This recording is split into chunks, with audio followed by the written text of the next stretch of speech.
Thank you very much for joining me today. So let's begin with discussing, the airport's passenger numbers, perhaps pre, during and post-COVID. For sure, as pre-COVID, our passenger numbers were about 8.2 million passengers. That makes us fifth in Canada in terms of passenger traffic. And of course, we have to relive during COVID. During COVID, 2 Aprils ago, we were down to like 300 passengers a day. So I know all airports have horror stories about how small their passenger numbers were. And that's been rebounding quite a bit in the last 6 months. By the end of this year, we'll be up to probably about 2/3 of our passenger numbers. But more importantly than that, we'll actually have more destinations, non-stops, like 55 non-stop destinations, which is more than we had pre-COVID. So it's all trending in the right direction. Which is great to hear. So what is on your watch list this year? For sure. Well, one of the things that we did that I'm very proud of is during COVID is we continued to work on our strategy. And so many of the things that were important to us pre-COVID, we accelerated actually while we weren't busy. So on our watch list was cargo growth, and we've had record cargo growth over the last couple of years, even during COVID. Also our commercial development is on our watch list, and we have a burgeoning sustainability campus on our airport. So all those things are something that we're really watching for. That's great. And are there any upcoming trends or challenges that you're looking forward to or you can foresee? Well, maybe similar to on the watch list is when I look at our air cargo, we see that as such an important part of our future. Is just to tell you a little bit about what our mandate is in one sentence: after safety and security, our role is to create economic impact in our region in a fiscally responsible way. And e-commerce is growing at such a pace.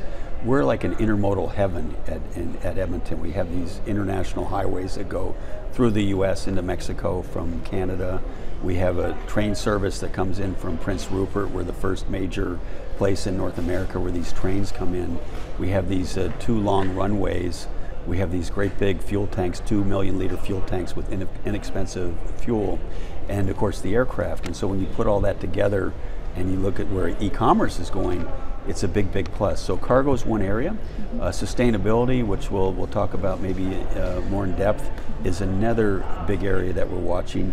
And we also have our commercial development. We've had $1.5 billion worth of private investment in the last 8 years. That's brilliant to hear. So perhaps following on from sustainability, so Edmonton Airport is playing a huge role in initiating sustainable goals and key goals. And so can we speak a little bit more about it and the sustainability initiatives that are going on at the airport?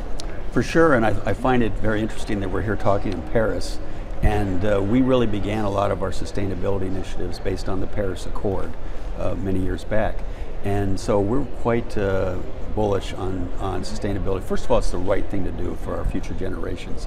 But secondly, it's a competitive advantage. So just to give you some examples of what we're doing in sustainability, we were the first airport in the world to sign Amazon's climate pledge to be carbon neutral by 2040. And we will knock that out of the park because we're developing right now the world's largest solar farm on an airport, 640 acres, 340,000 panels, enough to power 28,000 homes. We have a cogen facility that was just put online about a year ago. That's reducing our carbon footprint by 20%. We're also starting to get into hydrogen in a big way. We signed 11 partnerships in the last month to develop hydrogen both on the supply and demand side. That's great to hear. So perhaps we can discuss employability at the airport. So especially at the moment with people being laid off because of COVID and so forth. So how crucial is the workforce and what is the airport doing towards this?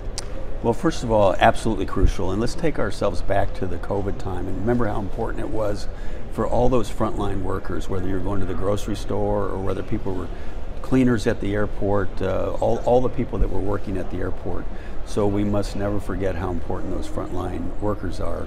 The other trend that we're working toward now is all those skilled workers that are in demand all over the world. So it's really important that we retain those workers in aviation. As you know, there's a real labor crunch right now. So bringing in new people into aviation is going to be so important to us in the future as well. Absolutely. So what do airports need to do to secure a place in the future? Well, several things. One is aviation will always be here. When you look at all of us on Zoom calls and everything else, think about how we're all feeling now meeting in person and how important those human connections are. So at airports, we need to make sure that we are always staying connected to our passengers. We need to make sure that we're connected as well as to all the people that work in our airport community. In our case, that's 26,000 people. So all those are really important. Yes, absolutely. And let's speak a bit about digitalization and new technology. So how will this play a role in transforming the passenger experience? For sure, and let me talk indirectly about digitalization. First of all, is airports as an ecosystem, we connect with so many different entities, hundreds of entities, and so our digital platform needs to be able to interface with so many tenants and so many other vendors who in turn have an effect on our passenger experience. So other things that we're doing at our airport, a lot of journey mapping. We're understanding that the passenger experience isn't just at the airport, it's letting people know up front what's going on at the airport, how busy are we at security, what's available at the airport, making sure that passengers can easily get online to do that. And also the digitalization to help those that are less advantaged, those that are hearing impaired, sight impaired, having technologies at the airport, which we have, to make their journey easier as well. Absolutely. And since COVID, passengers' expectations have changed, they have shifted. So how do you plan, or how are you meeting the new passengers' expectations? Well, that's a really interesting phenomenon, because first of all, what we're finding out is as passengers come back to the airport, they're all in different mindsets. A lot of them I've been flying quite a bit through COVID, but a lot of people are just getting back to flying now. In fact, we call that revenge travel. A lot of people haven't traveled for a while, so now they're getting back into it. So we need to consider that, and the other thing that we need to consider is that we're growing so fast again from before. So ourselves and airlines need to make sure that we have enough people in the right places during the peaks that we're able to help passengers grow.